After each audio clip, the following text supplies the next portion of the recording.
ఇప్పుడు డాక్టర్ దగ్గరికి పోతే ఏమంటాడంటే మీకున్న ప్రాబ్లంకి డైలీ ఒక 30 ml ఆల్కహాల్ తీసుకోవచ్చండి, కొంచెం క్వాలిటీ ఆల్కహాల్ తీసుకోమంటే వీడు గుడంబ లీటర్ తాగుతాడు. సార్ ఇప్పుడు పేరెంట్స్ చిన్నపిల్లల్ని ఎంత జాగ్రత్తగా చూసుకుంటే 2 years బేబీకి థమ్స్అప్ మన క్యాప్ ఉంటుంది కదా, క్యాప్తో పోస్తున్నాడు అంటే తల్లిదండ్రులు ఏ రేంజ్లో ఉన్నారు? సాఫ్ట్వేర్ కాబట్టి మేము థమ్స్అప్ తాగాలి. డైట్ అనేది ఇప్పుడు ఫ్యాషన్ అయిపోయింది. ఒకరోజు ఏం చేశానంటే 8 o'clock నుంచి ఈవినింగ్ 8 వరకు ఇలాగే 2 hours ఒకసారి తిందామని ప్లాన్ చేసుకున్నాం.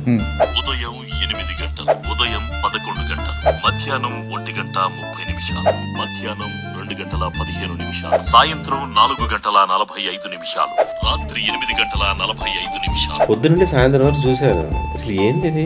టెక్కీ సార్ ఇప్పుడు సాఫ్ట్వేర్ జాబ్స్ చేసే వాళ్ళు ఉంటారు, వాళ్ళకి ఏంటంటే షిఫ్ట్లు మారుతూ ఉంటాయి. సార్ మీరు టూత్ పేస్ట్ వాడేది 500 రూపాయలు 200 రూపాయలు, దీనివల్ల క్యాన్సర్ వస్తుంది సార్. మా దగ్గర ఉత్తరేని పల్లపొడి ఉంది, 50 రూపాయలు సార్ అన్నాం అనుకో, ఇంత చీపు నేను వాడను, కాస్ట్లీది వాడతా అంట.